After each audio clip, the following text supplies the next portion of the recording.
भोजपुरी में एक विवाद विवाद नहीं कह सकते हैं कि एक मुद्दा है, काफ़ी ज्वलंत मुद्दा बना हुआ है। एक तरफ एक लड़की आती हैं, वो रोशन रोही को लेकर जैसा कि ये कहते हुए नज़र आती हैं कि 2 साल से हमारा रिलेशन था, उन्होंने अब हमसे ये कर लिया है, कन्नी काट ली है। वो क्या इन चीज़ों के पास आप तक खबर पहुँची है? इस पे कुछ बयान देना चाहेंगे आप? नहीं, अभी तक मैंने से नहीं पहुँचा, लेकिन ये कौन रोशन रोही हाँ, मगही का सिंगर है रोशन रोही, और उनकी एक गर्लफ्रेंड थी जो 2 साल से रिलेशन था। हुँ, हुँ। अब हाल ही में कल वो थाने गई थी, जहाँ से वो एक बाइट देती हुई नज़र आई। कह रही हैं कि पिछले 2 साल से हमारा रिलेशन था, अब हमसे बात नहीं करते, किसी और के साथ बात करते हैं, घर में नहीं जाते हैं, मारते-पीटते हैं, तमाम तरह की जो बातें रही वो सोशल मीडिया पर कहती नज़र आई। वो जो उनकी जो गर्लफ्रेंड जो है हाँ, वो इसी इंडस्ट्री से है या हाँ, इसी बाहर से? इंडस्ट्री अच्छा, से इसी है। इंडस्ट्री से है। हुँ, वो भी सिंगर हैं? नहीं, वो मॉडलिंग करती अच्छा, हैं। मॉडलिंग करती हैं। चलिए, दोनों कलाकार हैं, दोनों का हम सम्मान करते हैं।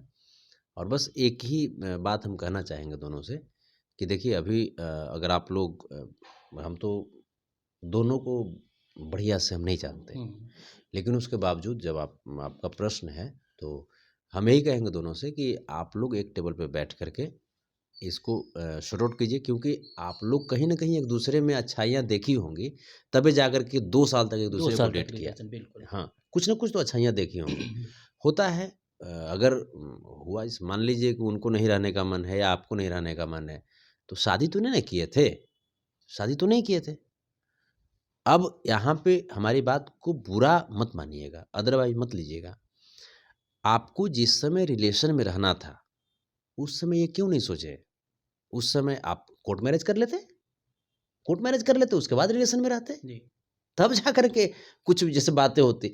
अब जाकर के आप अपनी शिकायत करा रहे हो, अपने माता-पिता की शिकायत करा रहे हो, अपने परिवार की शिकायत करा रहे हो और कहीं न कहीं इंडस्ट्री का भी शिकायत करा रहे ऐसे हो। में सबसे ज़्यादा दोषी आप किसे मानते हैं? अ, कि दे अगर इस तरह की परिस्थितियाँ सामने आती है, इंडस्ट्रीज़ के लोग रहते हैं, काम करते हैं और इस तरह के मामले जब आते हैं 2 साल के बाद, तो सबसे ज़्यादा दोषी संतोष रेणु अपने नज़रिए से किसे मान रहे हैं? दोनों लोग के जो इर्द-गिर्द जो लोग होंगे, हुँ, जैसे मान लीजिए कि ठीक है, वो लोग अगर आपस में अगर एक म्यूचुअल अंडरस्टैंडिंग के तहत अगर डिसीज़न नहीं ले पा रहे हुँ, हैं, तो जो उनकी टीम है, तो इर्द-गिर्द के जो लोग हैं, हुँ, उनको चाहिए कि इससे इंडस्ट्री बदनाम होती है। जी, वो दोनों को एक साथ बैठा करके और केस केस मुकदमा क्या करना है भाई? केस मुकदमा की क्या ज़रूरत है? बिल्कुल। आप लोग जब एक जगह एक-दूसरे की मर्ज़ी से आप लोग रिलेशन में रहे या मित्रता में रहे, उसके बाद नहीं रह अगर नहीं रहना चाह रहे हैं, ठीक है मत रहो। हुँ, दुनिया में कमी थोड़े है। संतोष जी को गुस्सा नहीं आता इन मुद्दों पे?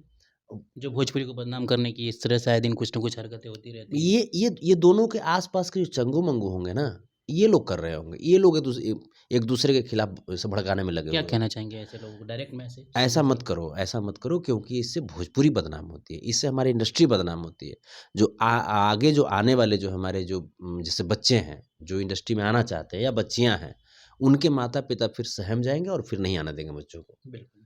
तो ऐसा आप मत कीजिए, आपको तो थोड़ा बहुत क्या होगा, आप अगर चाहे वो गायक की तरफ से हैं या इस बच्ची की तरफ से हैं, आपको थोड़ा-सा कुछ बेनिफिट होगा, हल्का बेनिफिट होगा, लेकिन भोजपुरी को, इंडस्ट्री को बहुत नुकसान हो जाएगी। संतोष रेणु जी के हाथों में अगर जादू की छड़ी होती है और ऐसे मामले होते तो कैसे करते? हम बैठा के आप लाइए, हुँ, एक टेबल पे बैठा कर के हम सॉर्ट आउट कर देंगे। एक टेबल पे हम 1 घंटा समय लेंगे। 1 घंटा में दोनों, चूँकि चुटकियों का काम है हाँ, आपका। चूँकि दोनों हमारे लिए परिवार है ना, बिल्कुल। दोनों परिवार के सदस्य हैं। चाहे वो बच्ची हो जाए या ये ये बच्चा हो जाए। हुँ। ये दोनों हमारे लिए छोटे भाई हैं, छोटे बहन की तरह है। ये दोनों को हम एक टेबल पे 1 घंटा में दोनों को सॉर्ट आउट कर देंगे। लेकिन हाँ, जो भी लोग ऐसा कर रहे हैं, ये मत कीजिए, क्योंकि इससे हमारी इंडस्ट्री बदनाम होती है और आगे आने वाले जो बच्चे हैं, उनका करियर प्रभावित होता है। अच्छा लगा सर आपसे बातें करके, और समय भी फ़िलहाल कम कम है। ऐसे में नए साल पे नया मैसेज दर्शकों के लिए क्या रहेगा? बहुत सारे जैसे गीत हैं, जी। मेरे करीब-करीब एप्रॉक्स 30 मोर जी, लास्ट हाँ, इंटरव्यू में बात हाँ, आपने हाँ, बताया था मुझे। वो सॉन्ग्स हैं जो कि संतोष रेणु ऑफ़िशियल पे और भी चैनल्स पे आएँगे।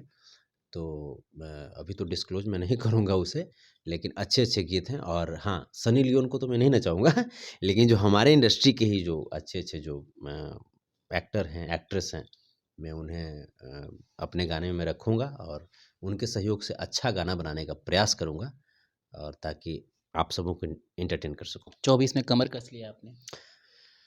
अब कमर तो कसना तो पड़ेगा ना, कमर तो कसना पड़ेगा, लेकिन हाँ, ये है कि वल्गैरिटी से दूर रहूँगा और अभी जो गोलघर सॉन्ग है मेरा संतोष रॉय ऑफिशियल पे, या राजगीर पहाड़िया है, या उसके बाद ब्रांडेड अहीर है, तो इन तमामों को मैं प्रयास करूँगा कि अच्छे से अच्छे तरीके से फ़िल्माऊँ और दर्शकों तक मैं पहुँचा सकूँ। धन्यवाद।